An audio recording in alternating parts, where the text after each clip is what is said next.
नमस्ते, मेरा नाम रमा है। आज हमारे स्टूडियो में मिस्टर अमोल कुकानी सर, जो कि दिल्ली के सुप्रीम कोर्ट और हाई कोर्ट के एडवोकेट हैं, वो आज हमारे स्टूडियो में आए हुए हैं। इनसे कुछ बातें करते हैं आध्यात्मिकता के बारे में। नमस्ते सर। ओम नमः शिवाय। सो आध्यात्मिकता, कल स्वतंत्रता दिवस है, तो इसको आप आध्यात्मिकता के रूप में कैसे देखते हैं? भारत की स्वतंत्रता को आप आध्यात्मिक रूप में कैसे लेकर जाएंगे या कैसे देखेंगे आप उसको? स्वतंत्रता इस शब्द का अर्थ जो है आध्यात्मिक तरीके से अगर हम समझेंगे इसको, तो स्व माना आत्मा और तंत्र माना शासन, आत्मा का शासन। जैसे कोई राजा होता है, वो शासन करता है तो सारे प्रजा के ऊपर, सारे राज्य के ऊपर उसका कंट्रोल रहता है। वैसे आत्मा का जो तंत्र है, आत्मा का जो शासन है, वो आज कमजोर हो चुका है। आज हम क्या समझ रहे हैं कि अंग्रेजों से हमें स्वतंत्रता मिल गई, लेकिन वो असली स्वतंत्रता नहीं है। असली स्वतंत्रता तो वो है जिसकी आत्मा शक्तिशाली है, आत्मबल पावरफुल है, विल पावर पावरफुल है, जिसका मनोबल पावरफुल है। तो आत्मा का अगर तंत्र नहीं रहेगा, आत्मा की शक्ति नहीं रहेगी, तो ये जो मंत्री है, आंख, नाक, कान, जिब्या और बाकी की जितनी भी इंद्रियां है, हाथ पैर, सारी कर्मेंद्रिया, सारी ज्ञानेंद्रिया, ये अपनी मनमानी कर रही है और आज हम इंद्रियों के गुलाम हो चुके हैं। उसका कारण आत्मा की शक्ति को भूल गए, आत्मा के तंत्र को भूल गए।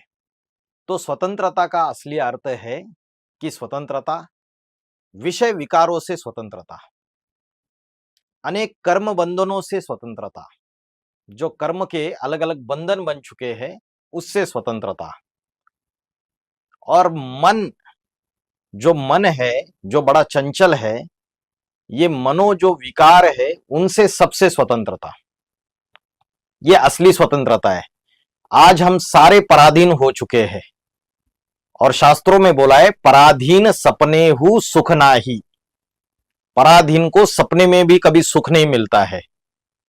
आज भले हद का स्वातंत्र है, लेकिन अगर हम आध्यात्मिकता की गहराई में देखे जाए तो हर एक मनुष्य पराधीन है, क्योंकि वो आत्मा के ज्ञान को, परमात्मा के ज्ञान को पूरी तरीके से भूल चुका है। इसलिए विषय विकारों का अधीन है और उसी की वजह से दुखी है। भगवत गीता में बोला है, इंद्रियाणि पराण्याहु इंद्रियोभ्य परम मनः मनतस्तु परा बुद्धि यो बुद्धि परसस्तु सह। मना इंद्रियों से, इंद्रिया प्रबल है, इंद्रियों से प्रबल मन है, मन से प्रबल बुद्धि है और बुद्धि से भी प्रबल वो परमात्मा है। तो मन, बुद्धि, ये आत्मा की शक्ति है, ये इंद्रियों से भी पावरफुल है और उससे भी पावरफुल परमात्मा है। आज हमारा मन भी कमजोर हो गया, आज हमारी बुद्धि भी कमजोर हो गई और आत्मा की शक्ति क्षीण हो गई। तो स्वतंत्रता, जो असली स्वतंत्रता है, वो सिर्फ आत्मा के ध्यान से, चंचल मन को भ्रुकुटी के बीच में जो आत्मा है वहां स्थित करते हुए अगर हम परमात्मा का स्मरण करते, परमात्मा को याद करते हैं, तब हम इन विषय विकारों के बंधन से मुक्त हो जाएंगे, कर्म बंधन से मुक्त हो जाएंगे, जो सभी दुखों का कारण है। सर, अभी मेरा दूसरा क्वेश्चन है, तो आत्मा रहती कहाँ है, क्या करती है, मतलब उसके क्या शक्तियां हैं? और मनोबल आप कह रहे थे ना, मनोबल कमजोर हो गया, तो फिर वो मनोबल को बढ़ाएं कैसे?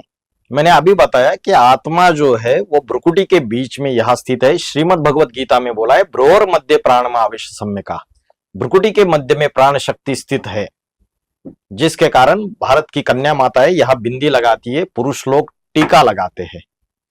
तो मनोबल बढ़ाने के लिए हमें ब्रह्म मुहूर्त के समय उठकर इस आत्मा का ध्यान करना चाहिए।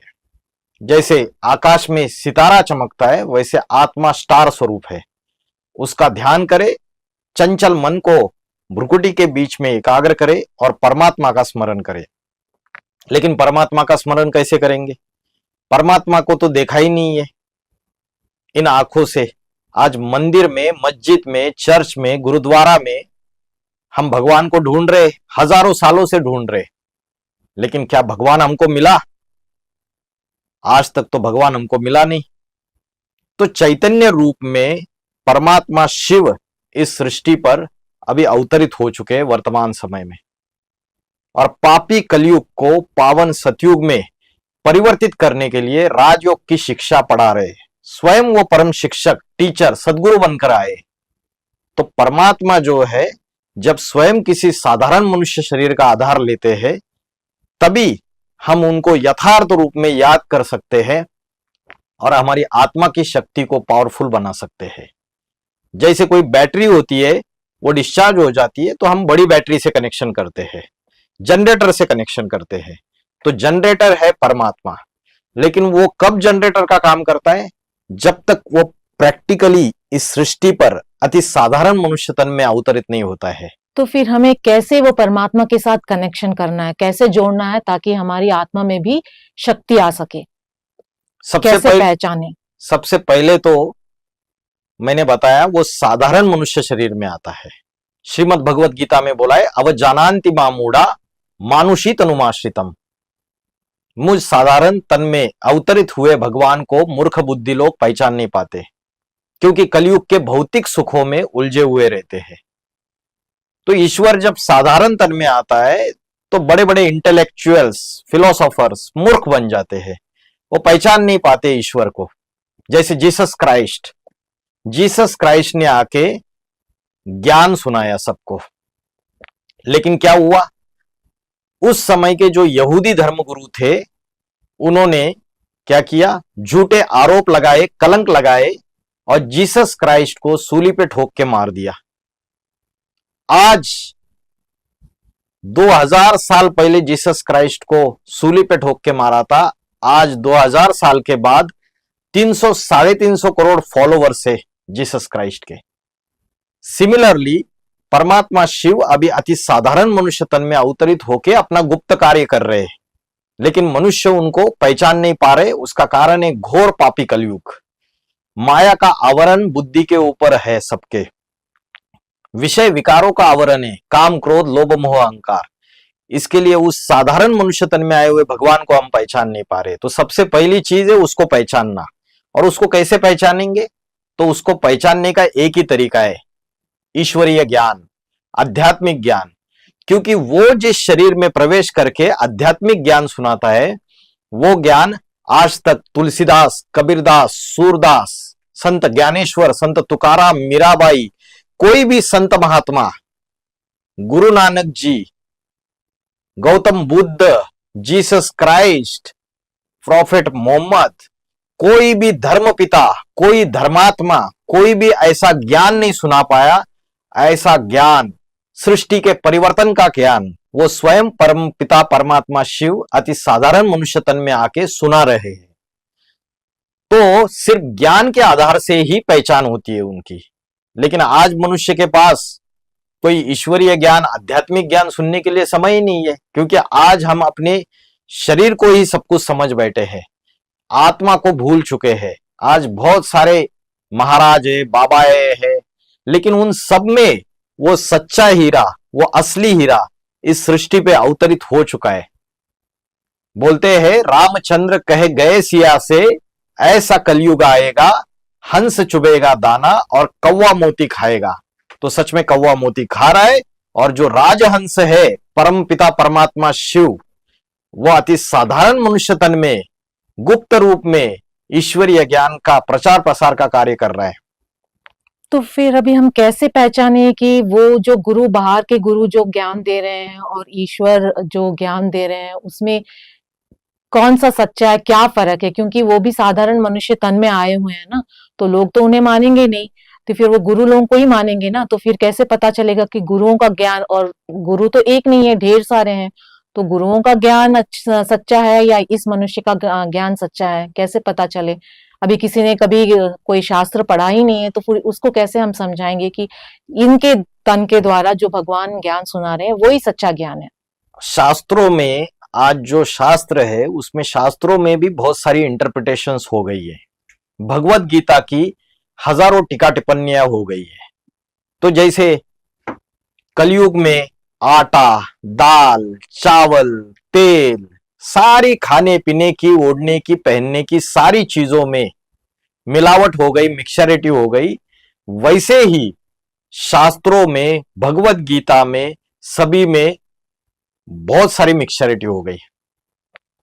मनुष्यों ने अपने अपने तरीके से श्रीमद् भगवत गीता की व्याख्या की, अपने अपने तरीके से शास्त्रों की इंटरप्रिटेशन करना चालू कर दिया। तो ढेर सारी व्याख्याएं हो गई। और आज जो अपन को कथाकार कहते हैं वो क्या कहते हैं? शास्त्रों की बातें वो एज इट इज बताते हैं।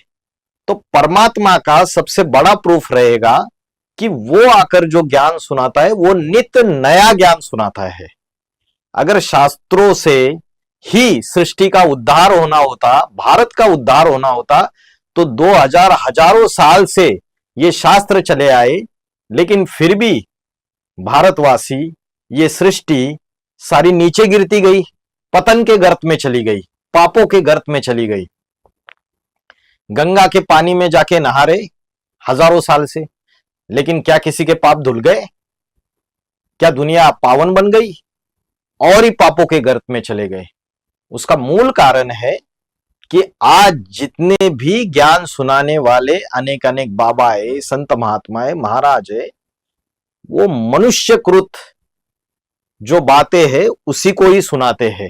सत्य ईश्वर का ज्ञान जो है, जो श्रीमद् भगवत गीता ने बोला था कि मैंने जो ये ज्ञान है पहले पहले सूर्य को दिया, और समय प्रमाणानुसार ये ज्ञान अभी प्राय लोप हो चुका है, ये भगवत गीता में बोला है। और कलयुग के अंत में ये ज्ञान ऑलमोस्ट लोप होता जाता है।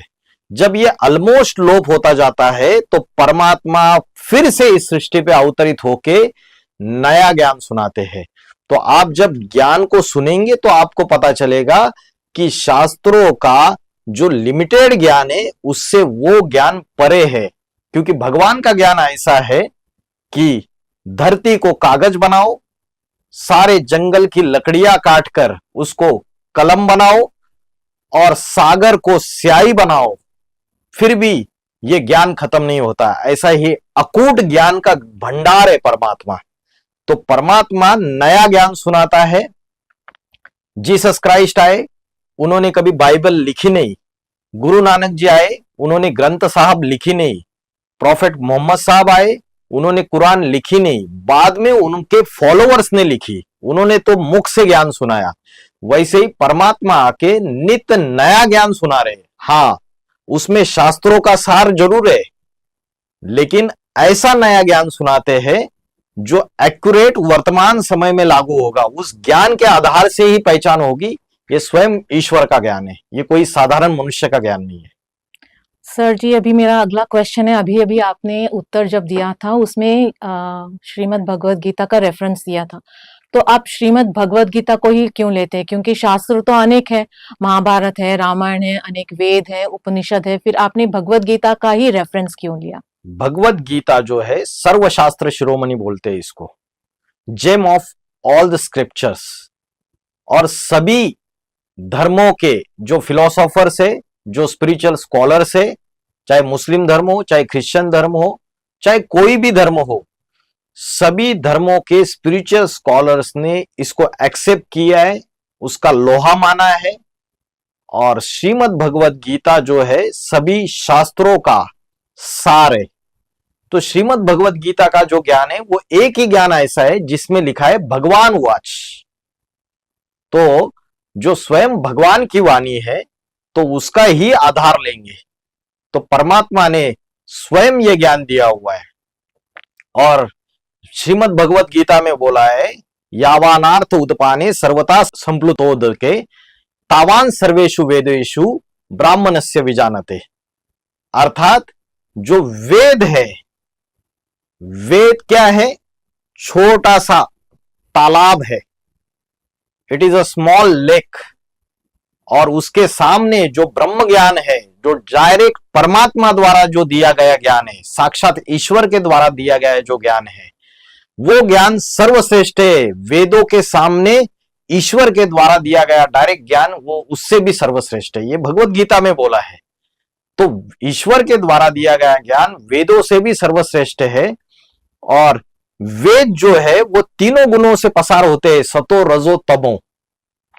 तो भगवत गीता ही सर्वशास्त्र शिरोमणि है और उसका जो ज्ञान है वो ईश्वर जब इस सृष्टि पे अवतरित होते हैं तो वो ज्ञान एक्यूरेट टैली होता है। इसलिए भगवत गीता का रेफरेंस हम आपको दे रहे हैं। सर जी, भगवत गीता के इसी कॉन्टेक्स्ट में एक और क्वेश्चन है कि बाहर के लोग कहते हैं कि कृष्ण भगवान है और भगवत गीता में भगवानुवाच लिखा हुआ है। तो अगर कृष्ण भगवान होता तो कृष्ण भगवानुवाच लिखा होता, लेकिन वहां पे सिर्फ भगवानुवाच है। तो इसके ऊपर आपका क्या ओपिनियन है? एक्चुअली भगवान वाच ये लिखा है तो जरूर भगवान ने ये ज्ञान का गीत गाया है भगवत गीता। लेकिन अगर हम पाश्चिमात्य विद्वानों को, वेस्टर्न फिलोसोफर्स को, अगर उनके भी ओपिनियंस को स्टडी करें और भगवत गीता के कई सारे श्लोकों का आधार ले तो उससे साबित होता है कि गीता का भगवान जो है वो निराकार है, ना ही साकार है। कृष्ण तो साकार थे। भगवत गीता में बोला है मैं अजन्मा हूं, मैं अविनाशी हूं, मैं अगर्भा हूं। अजन्मा, अविनाशी, अगर्भा, अयोनी, ये बातें किसके लिए लागू होती है? श्री कृष्ण जो है उनका तो जन्म, उनकी तिथि तारीख भी निश्चित है। वासुदेव और देवकी के द्वारा उनका जन्म दिखाया और भगवत गीता में बोला मैं अजन्मा हूं, अविनाशी हूं, कि मेरा कोई विनाश करने के लिए समर्थ नहीं है।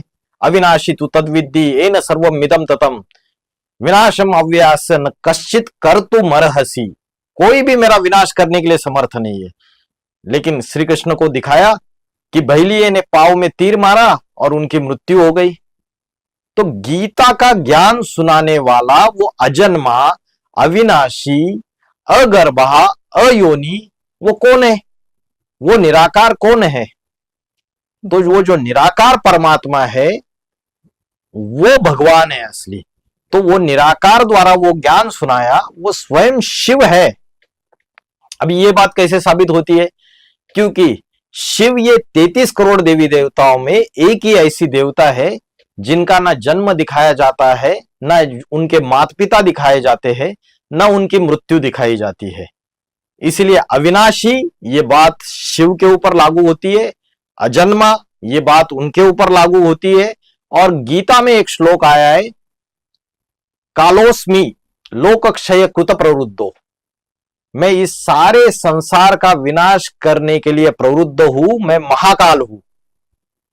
तो महाकाल ये जो टाइटल है ये सभी को पता है, जिनको भी भारत में थोड़ा बहुत अध्यात्म का ज्ञान है, धर्म का ज्ञान है, उनको पता है महाकाल शिव शंकर भोलेनाथ को बोला जाता है, ना कि कृष्ण को। जी। दष्ट्रा कराला निचते मुखानी दृष्टे व काला नलसन्न भानी, मेरे दाढ़ों के नीचे ये सारा संसार चबाया जाने वाला है। तो शिव शंकर भोलेनाथ को विनाशकारी देवता बोला है, संवार करता बोला है। तो कृष्ण के लिए यह बात कैसे लागू हो सकती है? ये बात जो शिव शंकर भोलेनाथ के लिए लागू हो सकती है। तो श्रीमद् भगवत गीता वास्तविकता निराकार शिव ने साकार कृष्ण का आधार लेके उनके द्वारा बोली है। लेकिन जिस निराकार शिव द्वारा ये बोली गई उसको हम भूल गए।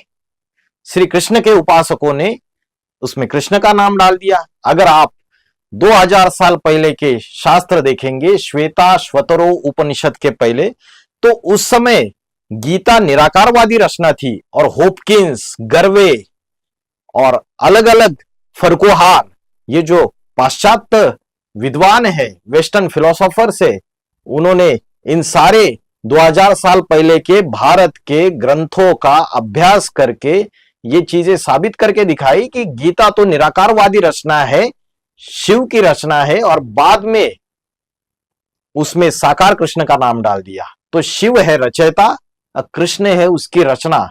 लेकिन रचयिता और रचना का ज्ञान हम भूल गए और श्री कृष्ण को गीता का भगवान समझ बैठे। जी, क्योंकि उसमें अर्जुनोवाच है, धृतराष्ट्रवाच है, संजयवाच है, लेकिन कृष्णोवाच कहीं पे नहीं लिखा था, इसीलिए मैंने क्वेश्चन एक्चुअली पूछा। एक्चुअली श्रीमद् भगवत गीता ये महाभारत जो है उसमें अलग अलग पर्व है, द्रोण पर्व है, भीष्म पर्व है। उसमें जो भीष्म पर्व है उसमें से श्रीमद् भगवत गीता लिया गया है। अच्छा। और बाकी अगर आप पर्व देखेंगे तो उसमें जगह जगह पे कृष्ण उवाच बोला है, लेकिन भगवत गीता में कृष्ण उवाच न बोल के भगवान उवाच बोला है, क्योंकि भगवत गीता में जो ज्ञान का गीत है स्वयं ईश्वर द्वारा गाया हुआ है। और अभी वर्तमान समय है कि ये सृष्टि चक्र घूमकर फिर से कलयुग का अंतिम समय आ चुका है और परमपिता परमात्मा शिव स्वयं अवतरित होके फिर से गीता ज्ञान दे रहे, सच्चा गीता ज्ञान। ये नई बात है जो हमारे प्रेक्षकों तक पहुंचाना है। अभी आते हैं कल की बात। तो झंडा भी हम जब 15 अगस्त या 26 जनवरी को हम झंडारोहण करते हैं तो उसमें 3 रंग दिखाए जाते हैं। और तो क्या वो 3 रंगों का कपड़ा क्या विश्व पर विजय दिलाता है क्या? क्योंकि गाते हैं ना, विजयी विश्व का तिरंगा प्यारा, झंडा ऊंचा रहे हमारा। तो ये जो 3 रंग के कपड़े जो हैं, तो वो है क्या वास्तविक रूप से विश्व पर विजय दिलाने वाला, या इसका कुछ आध्यात्मिक रहस्य भी है इसके पीछे? बहुत अच्छा क्वेश्चन है। विजयी विश्व तिरंगा प्यारा, तो तिरंगा में 3 रंग होते हैं, केसरिया, दूसरा सफेद और तीसरा हरा रंग। तो ये जो तीनों रंग है, ये तीनों रंग का आध्यात्मिक बहुत गहरा अर्थ है। और अध्यात्म में वस्त्र किसको बोलते हैं? अध्यात्म में वस्त्र बोलते हैं शरीर को, क्योंकि शरीर ये आत्मा का वस्त्र है। तो ये 3 कोई शरीर रूपी वस्त्र है, 3 पर्सनैलिटीज है जो सारे विश्व में विजय करेगी। वो 3 पर्सनैलिटीज कौन सी है? ब्रह्मा, विष्णु और महेश। ये तीनों पर्सनैलिटीज ये सारे विश्व में विजय करने वाली है। भारत विश्वगुरु कहलाएगा, क्योंकि अभी स्वयं परमात्मा शिव इस सृष्टि पे अवतरित होके इन तीनों पर्सनैलिटीज के द्वारा इस सृष्टि परिवर्तन का स्थापना, पालना और विनाश का कार्य कर रहे हैं। तो केसरिया रंग है वो शंकर का, शिव शंकर का क्रांति का सूचक है।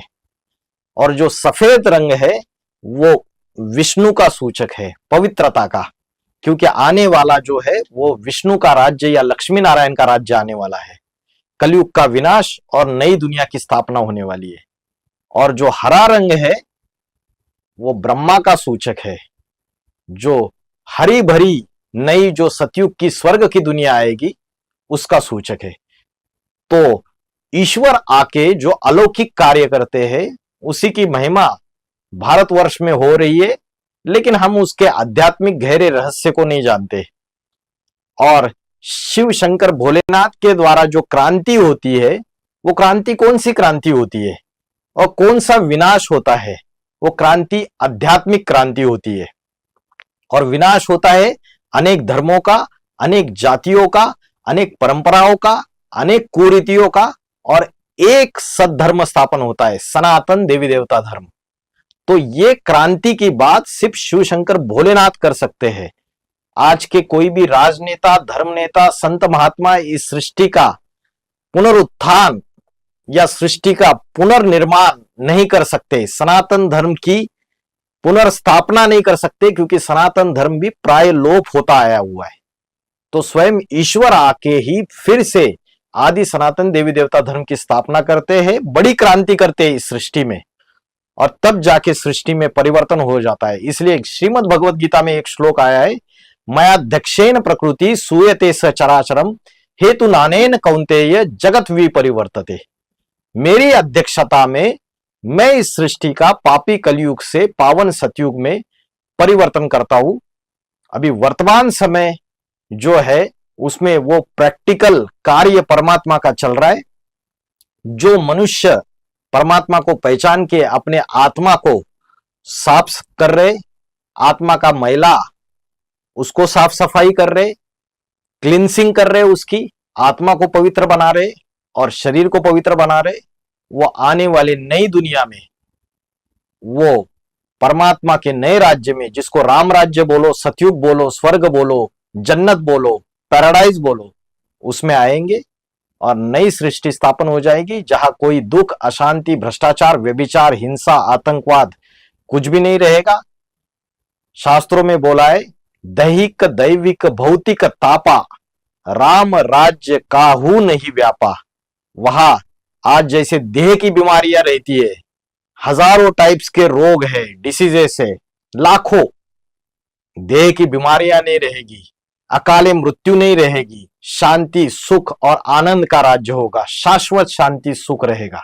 तो आज हम यहीं पे अंत करते हैं। सर जी ने हमें बहुत नई नई बातें बताई हैं स्वतंत्रता के ऊपर और भगवत गीता के ऊपर, और हम अगली बार फिर से आएंगे। सभी प्रेक्षकों को नमस्ते और सर जी को भी नमस्ते। ओम नमः शिवाय।